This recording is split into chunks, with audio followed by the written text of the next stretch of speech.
Want to create your first notebook in NotebookLM? In this video, I'll show you exactly how to do it and explain what happens after you create one.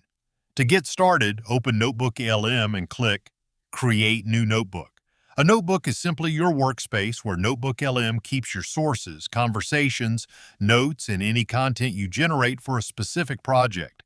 You can create separate notebooks for different topics to keep everything organized. After clicking the button, a new window will appear asking you to add sources. These are the materials NotebookLM uses to answer questions and generate summaries.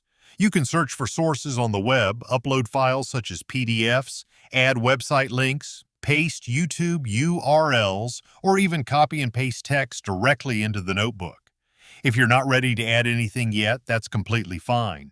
Simply close the window and you can add sources later whenever you're ready.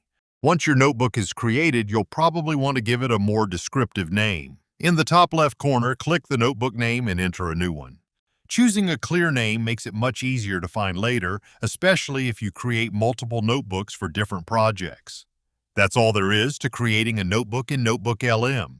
You're now ready to start adding sources and using NotebookLM to research, summarize information, and answer questions about your content. Thanks for watching, and I'll see you in the next video.